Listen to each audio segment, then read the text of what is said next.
Welcome to today's fast track episode of The Growth Zone.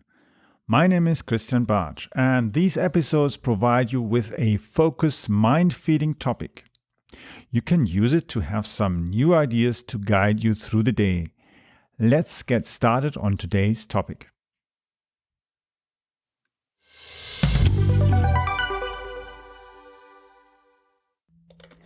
In today's episode, we're going to have a thought about retailers.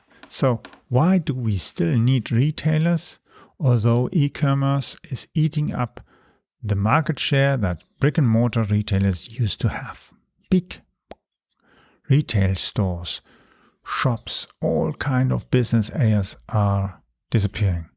And when you think of it, at the very beginning, maybe 100, 200 years ago, there used to be small shops and very few larger retailers. Then came the supermarkets. The supermarkets destroyed many small shops. Then there came the larger pharmacies that hurt the smaller pharmacies. Then you had online pharmacies. The same thing as well with big retail stores that had all different kinds of products, not just one kind of product, that had a huge facility of products.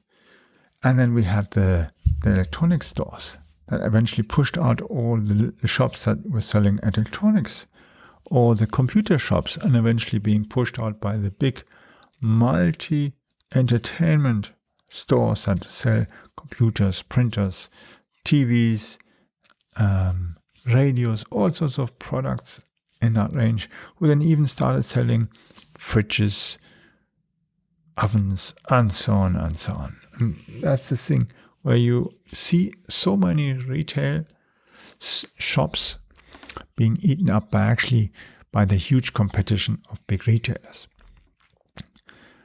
The market has changed now. Now it's the big retailers that are being eaten up by e-commerce.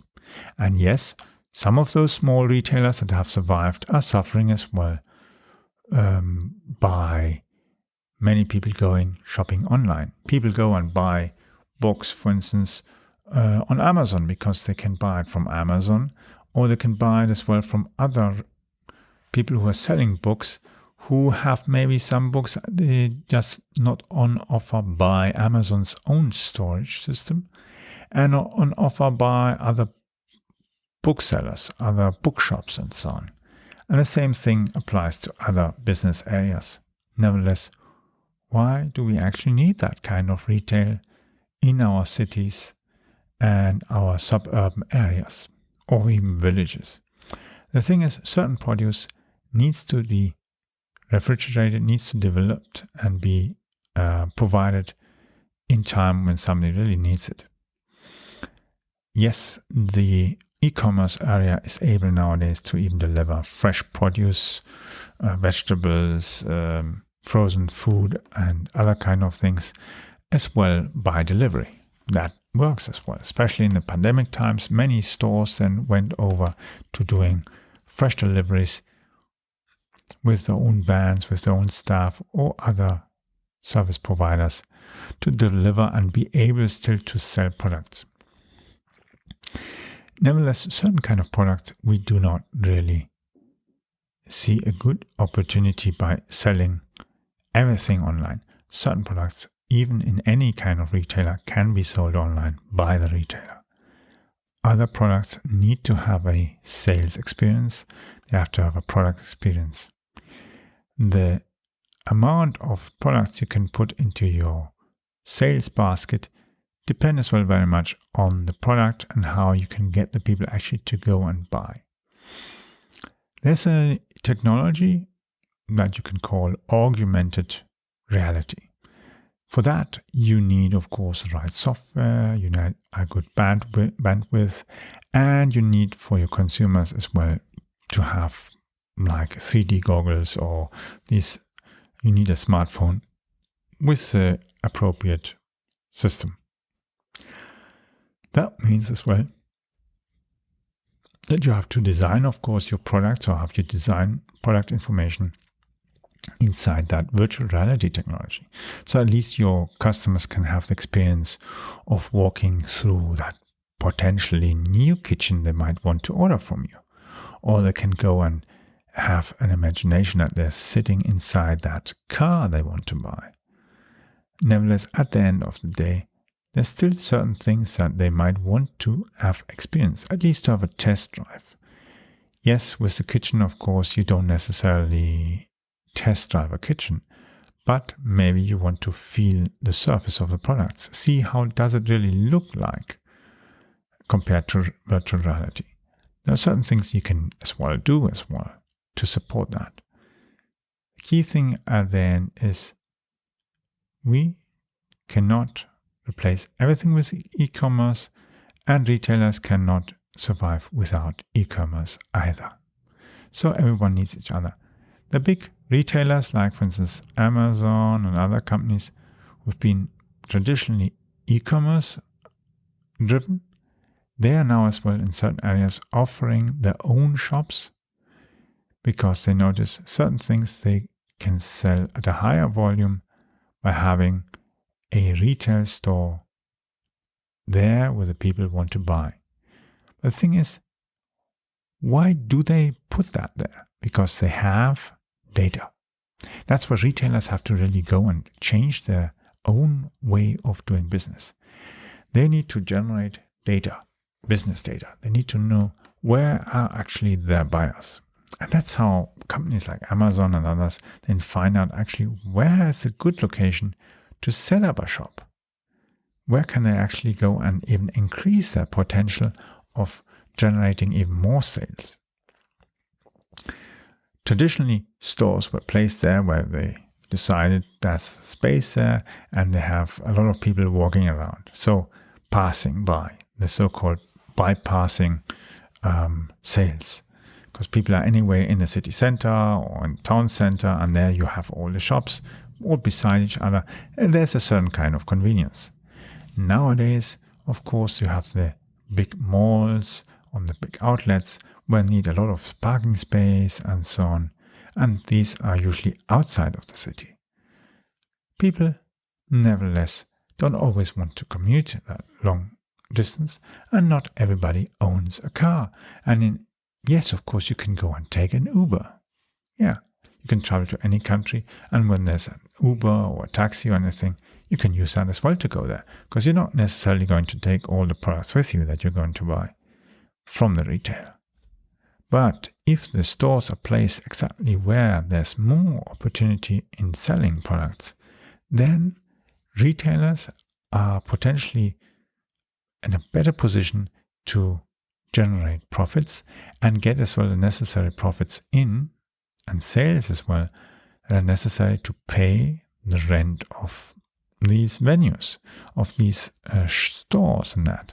But if your store is making losses and you're not getting the necessary amount of people into the store, and then as well the necessary amount of people buying products, then you get a problem.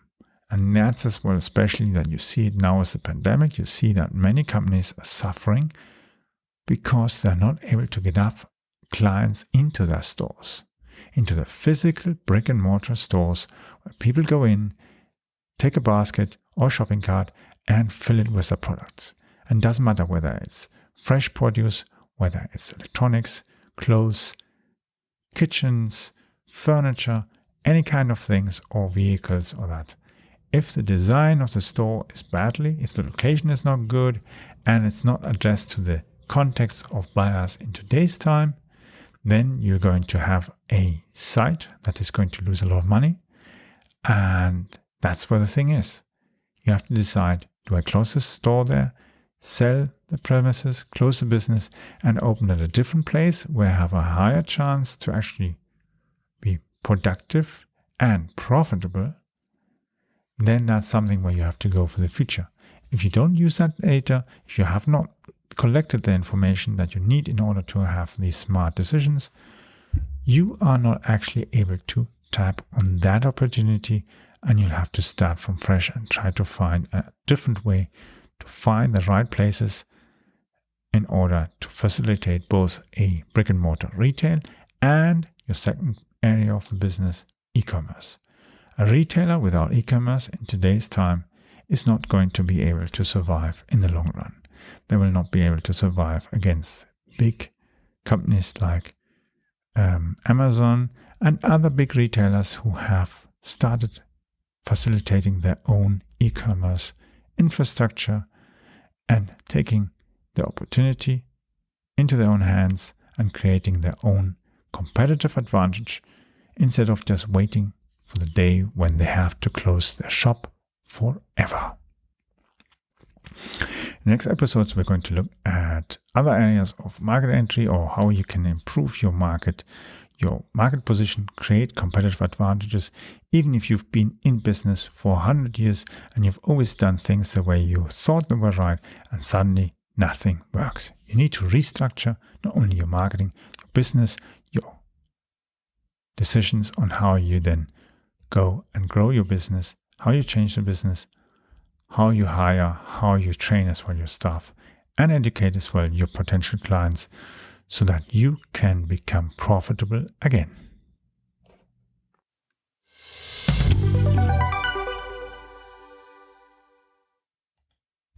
I hope you enjoyed the Fast Track edition of today.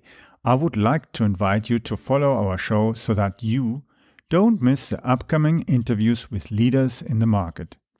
Simply visit the website follow.prmediareach.com. I will be adding the link also to the description of this episode so that you just need to click on that link. The link is follow.prmediareach.com. follow.prmediareach.com. You can follow me also on Twitter by using the Twitter handle CAPBarch. So it's spelled CAPBARTSCH. Or for those who are into sailing and flying, Charlie Alpha Papa Bravo Alpha Romeo Tango Sierra Charlie Hotel. Yes, that's CAP Barge. See you soon or hear you soon in the next episode. And please share as well this episode if you've enjoyed it and would like to let others have the opportunity to use it as well to get new ideas and insights.